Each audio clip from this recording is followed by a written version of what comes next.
Olá pessoal, mais uma vez estamos aqui para mais uma história do Brasil com o professor Webert e vamos falar de um conteúdo muito importante para nós, para vocês estudantes do ensino médio, relacionado justamente ao ciclo do açúcar, um período histórico, um período econômico importantíssimo, já que a gente pode dividir a história do Brasil em ciclos econômicos para melhor compreender quando você estiver estudando em sua casa. Nós tivemos aí o primeiro ciclo, que é o ciclo aí do pau-brasil, e agora estamos estudando o segundo, que é o ciclo econômico conhecido como o ciclo do açúcar. Mas por que o açúcar ser tão importante na história brasileira?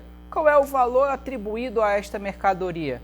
Realmente é meio que estranho, né, a gente falar sobre isso, mas é muito importante porque ele criou uma nova estrutura na história brasileira. Dá uma olhada em nosso material aí, ó. O ciclo do açúcar se refere ao período entre o século XVI e XVII, em que o açúcar foi um dos produtos econômicos mais importantes no Brasil.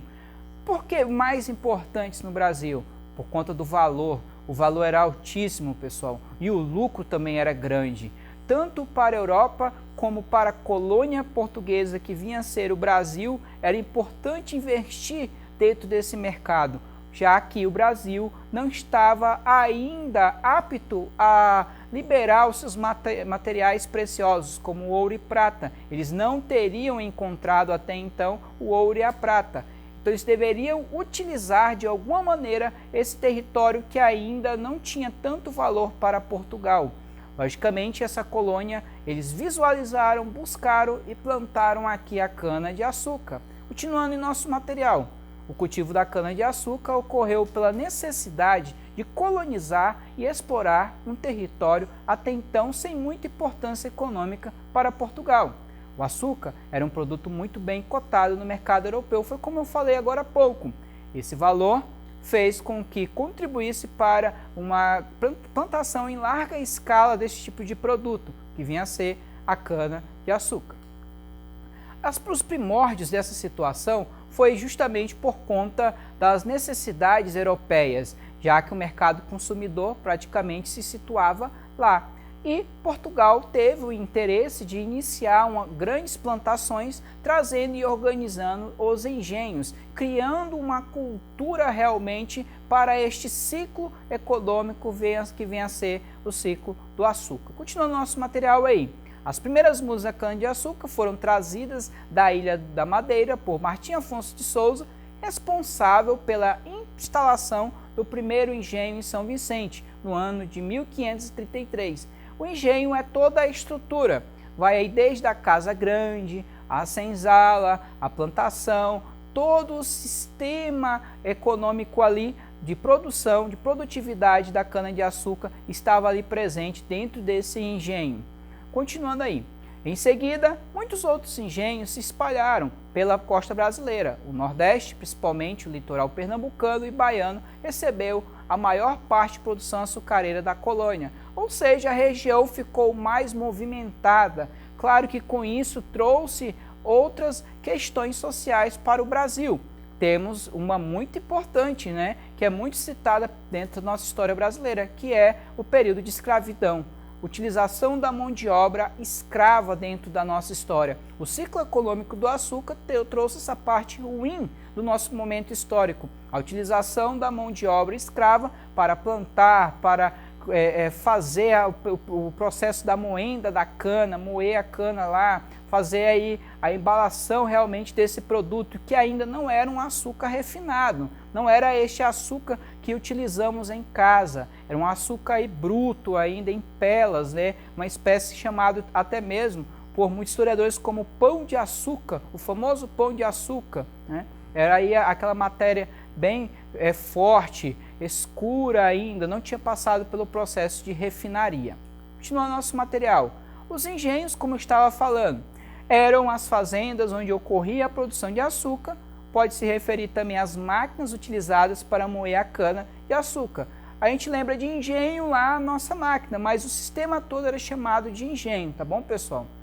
Continuando, os engenhos se localizam principalmente no Nordeste brasileiro, ali se praticava o plantation. Foca bem nessa palavra. Plantation é um grande latifúndio da mesma plantação, ou seja, plantation. Nunca esqueça, porque essa palavra, plantation, é muito utilizada também na história dos Estados Unidos. A grande plantação, por exemplo, de algodão, se formata um plantation.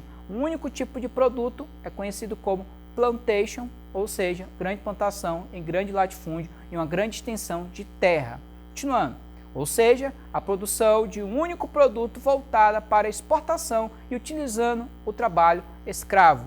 O ruim disso tudo é que a sociedade brasileira, para chegar a tal ponto que estamos hoje, utilizou a mão de obra dessas pessoas, vinda da África, essa diáspora, essa saída desse contingente gigantesco de pessoas para trabalhar a ferro e sangue em nossos territórios, pessoal. Continuando nosso material, os engenhos, no geral, eram divididos em Casa Grande, como eu estava citando, Casa Grande onde morava o senhor do engenho, o dono de toda a situação, o poderoso. A senzala, que vinha a ser a localidade onde os escravos ficavam, dormiam, o dormitório, conviviam ali, eles ficavam quase que presos nessa localidade, já que eles não poderiam estar transitando sem a possibilidade do seu senhor estar controlando o seu dia a dia. Nós temos aí a capela, no caso relacionado à Igreja Católica, que estava presente nesse cotidiano, a moenda e o canavial, né? Esse aí é o nosso engenho, é a organização dessa estrutura social, econômica e política da região. A Casa Grande, local habitado pelo senhor do engenho e sua família. A senzala, por sua vez, era o alojamento destinado aos escravos negros.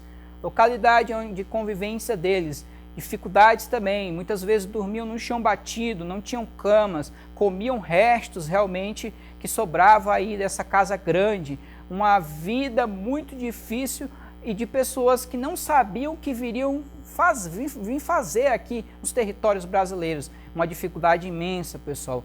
Sobreviver trabalhando mais de 12 horas por dia, convivendo em locais inóspitos, ou seja, ruim de moradia mesmo, e tentando sobreviver dia após dia, trabalhando muito. Essa é o cenário da nossa escravidão brasileira. Continuando, a sociedade açucareira. Dá de olho aí no nosso material. A sociedade açucareira era marcada pela grande diferenciação social. Ou seja, só você pensar numa pirâmide, né? Pensa lá numa pirâmide social, uma divisão onde tem uma pessoa que manda e o outro que obedece. No topo, é lógico, o senhor dono aí de todo o engenho. Na base nós temos os escravos, é a base de tudo isso, a maioria, aquele que toca realmente a história brasileira, esses escravos durante muito tempo, viu pessoal? Fiquem atentos, porque a nossa história utilizou a mão de obra escrava durante muito tempo. Estou falando só de um ciclo econômico. Continuando. No topo, com os poderes políticos e econômicos, estavam os senhores do engenho. Continuando aí. Abaixo, aparecia uma camada média formada por trabalhadores livres e funcionários públicos. Na base da sociedade estavam os escravos de origem africana, é aqueles que tocavam todo esse sistema econômico. E aí, pessoal, para entrarmos no nosso encerramento, vocês têm que ficarem atentos que esse é um dos conteúdos mais cobrados aí dentro de vestibulares, dentro aí do próprio Enem. Tem várias formatações de estar cobrando a vida do escravo, as relações entre os senhores e esses escravos, o cotidiano da sua cultura, suas musicalidades, a própria capoeira relacionado à nossa escravidão, tudo isso está em volta. E aqui eu trouxe uma das possibilidades de como vem sendo cobrado em nossas provas, em nossos vestibulares, nossas provas externas, em nossa rede ou não. Uma olhada aí, acompanha comigo. Uma das exigências do projeto do governo português era fazer do Brasil, enquanto colônia, um fator de enriquecimento do Estado moderno lusitano. Lusitano é Portugal, tá, pessoal? Fiquem atentos, porque é Portugal. Respondendo a esta meta, a empresa açucareira teve como principais características. Aí a pergunta é a seguinte, você tem que decodificar, você tem que entender qual é a pergunta, tá? Então, quais eram as características desse período, pessoal? Então, é uma questão consideravelmente fácil. Dá uma olhada aí na alternativa D. Latifúndio, monocultura e escravidão. Latifúndio, grande pedaço de terra. Monocultura, uma só cultura. De quê? No caso, nosso aqui que estamos falando nessa aula, a cana de açúcar, a produção do açúcar. Então, essa monocultura, mono vem de um. e escravidão, que era a mão de obra que existia até então, galera. Muito obrigado por atenção, esteja aí pesquisando em nossas plataformas, no YouTube ou até mesmo no nosso livro da rede. Muito obrigado, até a próxima, tchau, tchau.